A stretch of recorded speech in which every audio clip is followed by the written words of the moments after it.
Please welcome Andrea Young, Executive Director of the ACLU of Georgia.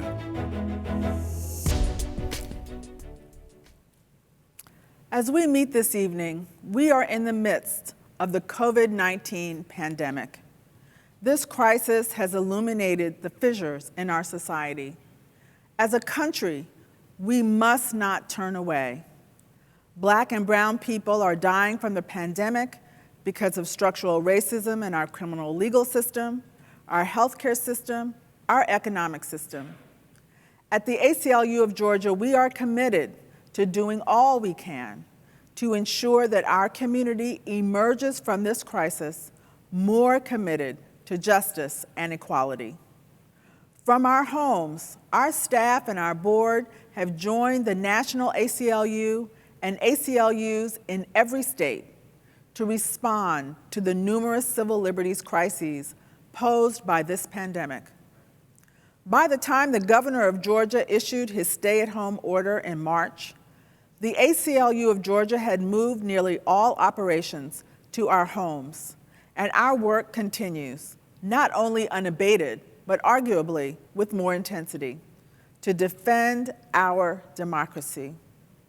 We are operating at full strength and have taken on new challenges as they arise, as we did several weeks ago before the video of the killing of Ahmaud Arbery in Glenn County came to light and became the source of national outrage that has not abated.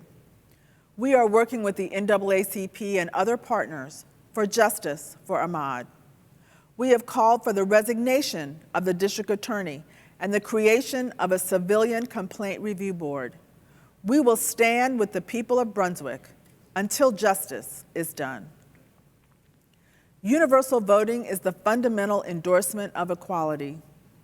The ACLU of Georgia began 2019 intent on ensuring the right of all eligible Georgians to vote, building on our legacy of voting rights work, and especially the work we have done since 2017.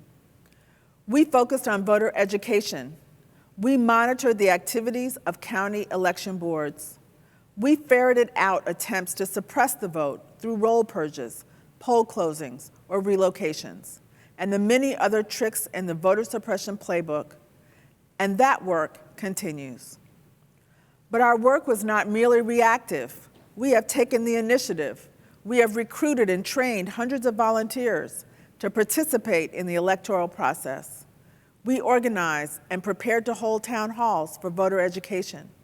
We tracked the civil liberties records of legislators, particularly those who constantly vote against the interests of Georgians.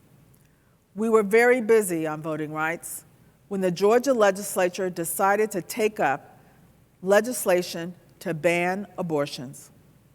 With that, we had a second imperative: the defeat of the proposed Georgia abortion ban and taking up the fight for women's reproductive rights.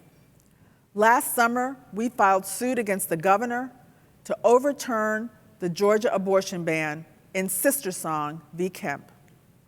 Our request for a temporary injunction was granted in the fall. Abortion remains safe and legal in the state of Georgia. And as I report to you this evening, a hearing is scheduled for June. The abortion ban caused us to step back and look at the larger issues around reproductive freedom, reproductive justice, and ultimately, the state of women in Georgia today. We commissioned a research report that will be released in June after a delay caused by the COVID emergency.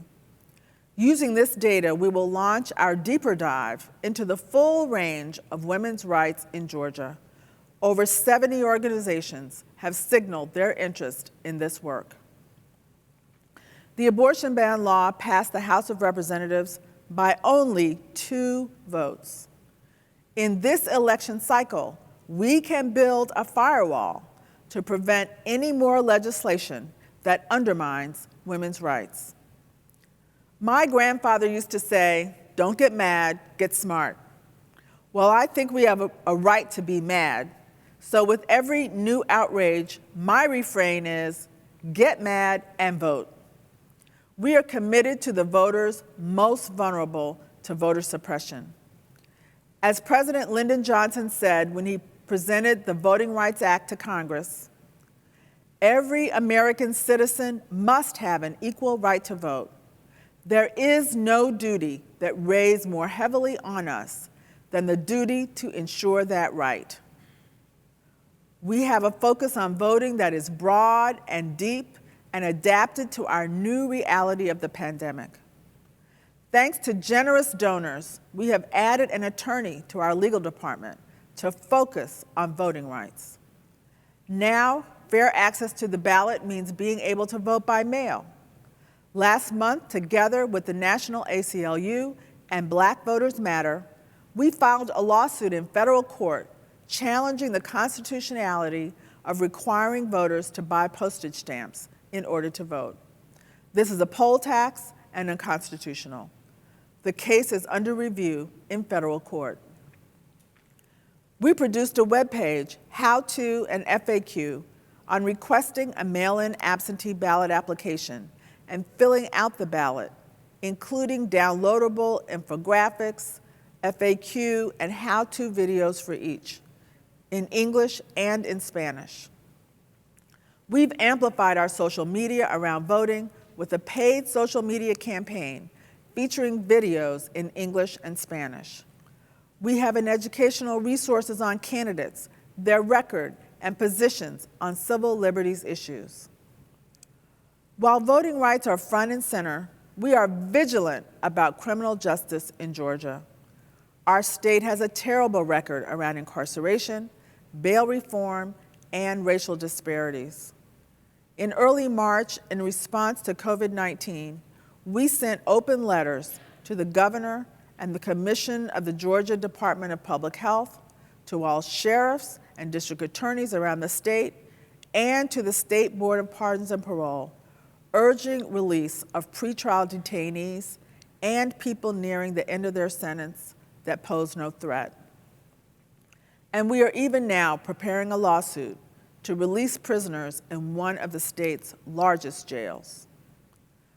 We were already investigating a possible lawsuit around the terrible conditions inside the Cobb County Detention Center when COVID hit. Responding quickly to reports of inhumane jail conditions in Cobb County last fall, we acted to give voice to those in detention and to their families, and to press for changes, including to support a fair election for a new Cobb County sheriff in November. During the legislative session, we worked intensively on a bipartisan basis for transparency in the redistricting process to end gerrymandering. The state of the affiliate is strong, and we are planning for an even more impactful future. We hosted the national tour celebrating 100 years of the ACLU. Our volunteer force has grown from a few hundred to just over 6,500 people who extend our capacity in our office, at events, and most especially in lobbying at the Capitol. We have launched a new weekly podcast, Liberty is Peachy, available on our website. I hope you will listen in. Our Dare to Create Gala, on track to be very successful, was postponed due to COVID-19, and we look forward to honoring Sherry Frank, Sally Yates, and Charles Johnson next year. We have increased the funding from unrestricted gifts and grants sixfold since 2017, and in 2019 raised an additional $1 million to fund the battle for reproductive freedom. We are grateful for every one of you who support this work. Our board is engaged, diverse in its oversight skills, and increasingly reflects the state's complex demographics. Our staff has grown to 18, including our first full-time staff member outside of Metro Atlanta, in Athens.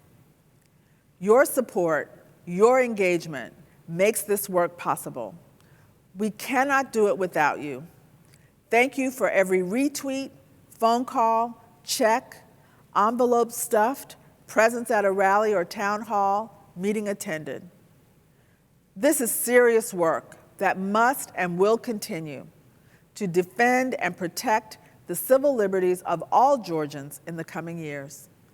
We're excited, we are energized, we are challenged, and we are ready for the work ahead.